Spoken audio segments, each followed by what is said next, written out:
تا 7 17 تقسیم بر 2 میشه 8 و نیم، به اضافه یکش میکنیم میشه 9 و نیم و نقطه 10 به دست میاد.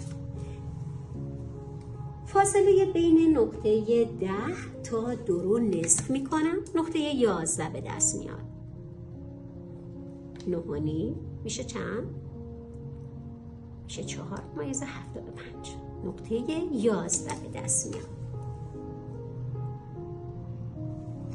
فاصله بین 2 تا 10 هرچی که هست همون مقداری که بود 9 و نیم سانت رو دقیقاً از نقطه 8 روی خط کف برعکس داخل میشم به سمت چپ و نقطه 12 به دست میاد.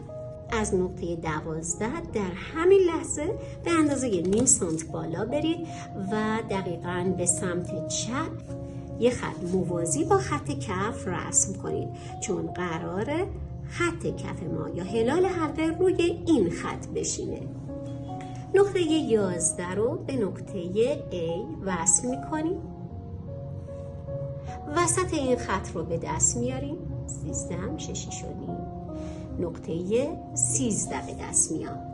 از نقطه 7 به اندازه 1/4 گشادی کف حلقه به اضافه نیم سانت پایین میایم، یعنی یک کف حلقه ما 3 بود، به اضافه نیم میشه 3 و نیم. 3 و نیم رو پایین میام و نقطه 14 به دست میاد. حالا نقطه 13 و نقطه 14 رو به نقطه 10 که کلگی آستینه وصلش میکنم.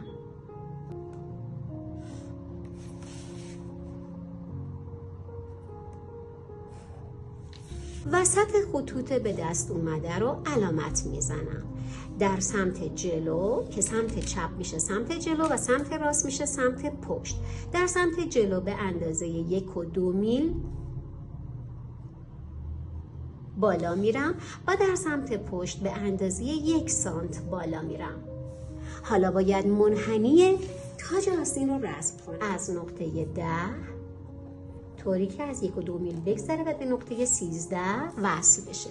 در سمت راست هم همینطور. از نقطه 10 باید به بهترین حالت این خط رو رسم کنید که در تاج زاویه‌ای نداشته باشید و یک تاج زیبا رو طراحیش کنید. از نقطه 6 به اندازه 1 تا 1 و نیم سانت. اگر بخوایم آستین ما فرم شمشیری بیشتری بگیره 1 و نیم سانت و اگر بخوایم کمتر حالت شمشیری بگیره و خیلی جذب نشه 1 سانت داخل میریم و نقطه 15 رو مشخص میکنیم.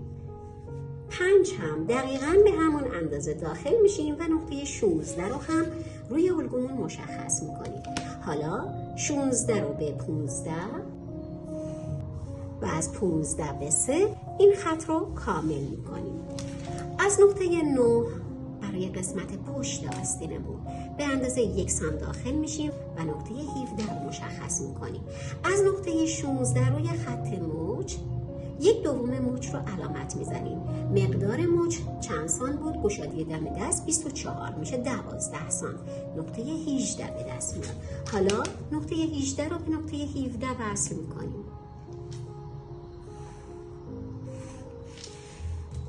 و دوباره از نقطه 17 به نقطه 14 وصلش میکنیم.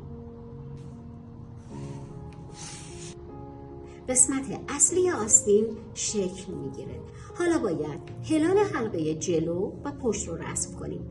برای رسم قسمت جلو دقیقاً از هلال حلقه جلو استفاده میکنیم، طوری که نقطه A در آستین و در بالا تنه روی هم منطبق بشه.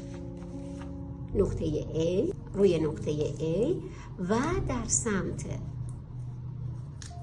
زیر حلقه که نقطه S باشه کاملا روی نیم سانت قرار بگیره و حالا هلال حلقه جلو رو رسم کنیم.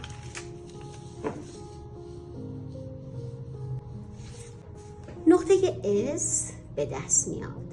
S در قسمت آستین دقیقاً S تا A مساوی S تا A در بالاتنه طراحی میشه.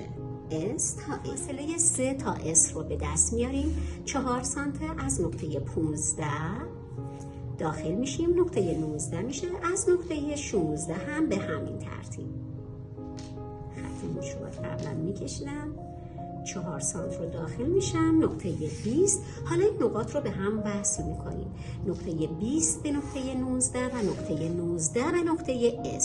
در واقع درز زیر دستمون شکل میگیره. این درز دوخت دو طرف آستینمون هست، درز زیر دست. برای رسم حلقه پشت اولین کاری که میکنیم روی خط مایل نیم سانت داخل میشیم و از اونجا به نقطه 12 وصلش میکنیم. حالا از نقطه 14 طوری که به نیمه این خط برسه و از نقطه S هم با هلال ملایم به نیمه این خط برسه، این دوتا نقطه رو به هم وصلش میکنیم.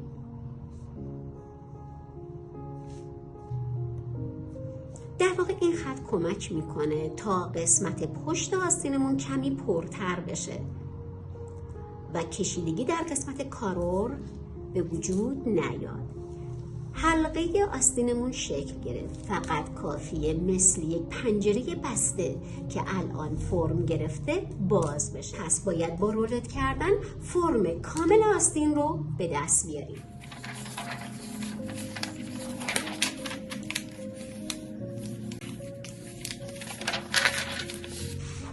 قسمت موج، قسمت درز زیر دست،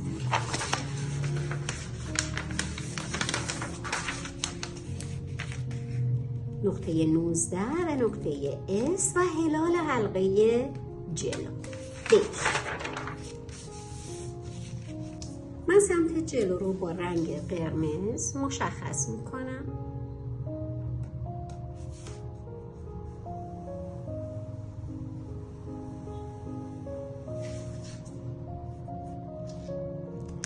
برای قسمت پشت نقطه 17 تا نقطه 14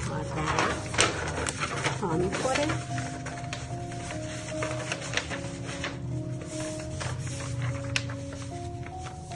طوری که این خط تا پایین ادامه پیدا کنه. حالا دوباره موج، درز زیر دست تا S و هلال حلقه پشت و البته خط پنسمون. هرچقدر مقدار موج تنگ تر باشه نسبت به عرض کادرمون، این پنس قوی تر میشه، عمیق تر میشه و هرچقدر موچمون پهن تر باشه این پنس کوچیک تر میشه. من قسمت پشت آستین رو با رنگ آبی مشخص میکنم. اگر در رولت کردن زاویه یا شکستگی در طرح حلقه آستین ایجاد شد، حتما باید خودتون آرایشش کنید. و مقدار پنس. در واقع این پنس یا میتونه در مدل سازی کمکتون بکنه یا اینکه میتونه از دو طرف خارج بشه.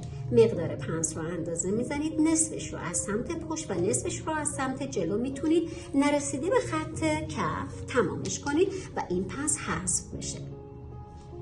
شما از الگوی با پنس مولر میتونید برای مدل های بسیار جذابی استفاده کنید.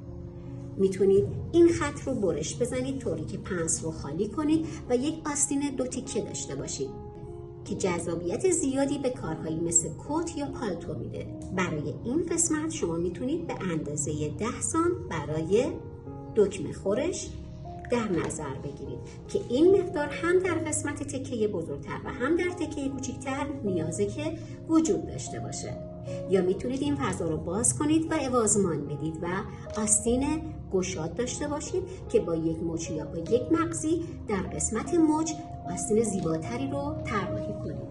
تنها چیزی که الان باقی میمونه اینه که من آستینم رو کنترل کنم.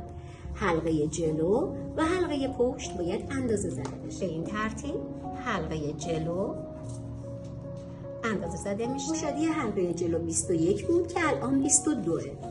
یعنی 1 سانت خرد داره و در قسمت پشت 26 شده و نسبت به گشادی حلقه پشت مال تن 22 بود 4 سانت اختلاف داره. در مجموع 5 سانت اختلاف حلقه آستین با حلقه بالا تنه رو داریم.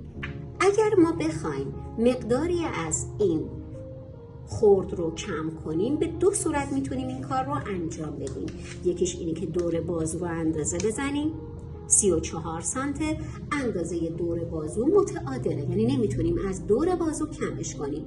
کار دیگه ای که میتونیم انجام بدیم، میتونیم دقیقاً روی این خط ما مقداری رو به عنوان 5 از مقدار گشادی حلقه جدا کنیم به این ترتیب.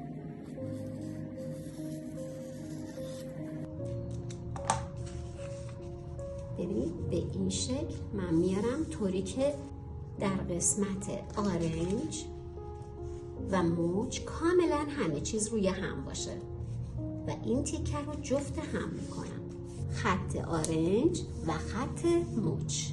حالا باید حلقم رو یک بار دیگه آرایشش کنم به این ترتیب. با این کار مقدار اضافه خرد قسمت پشت آستینمون برطرف میشه. هم یکی از مواردی بود که اکثرا هنرجویانی که الگو رسم میکنن قسمت پشت آزادی بیشتری دارن یا خرد بیشتری دارن که به این ترتیب میتونید این مورد رو برطرف کنید. و حالا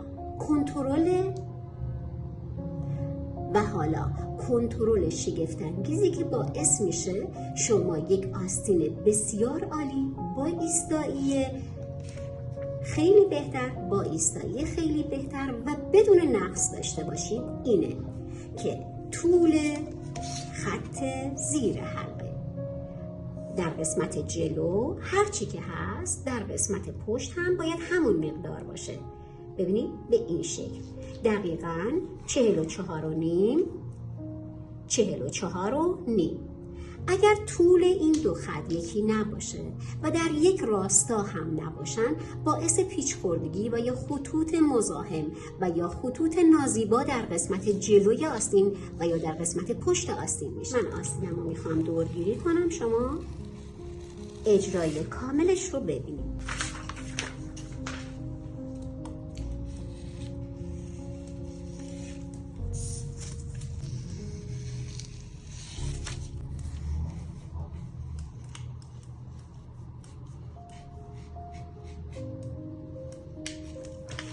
قراره که این دوتا خط به هم دوخته بشه. دقت کنید به این قسمت، دقت کنید دقیقاً دوتا خط زیر حلقه در سمت جلو و در سمت پشت کاملا باید جفت هم باشن. به این ترتیب شما قطعاً یه آستین زیبا از متد مولر دارید. پنسل رو هم خالی میکنم یا میتونم از دو طرف ردش کنم. به چه صورت؟ به این شکل مقدار پنس رو اندازه میزنم و از دو طرف کمش میکنم. حواستون باشه خیلی بالا نرید. پس این پنس هم حذف شده. اس بزرگ دنباله دار علامت حذف پنسه.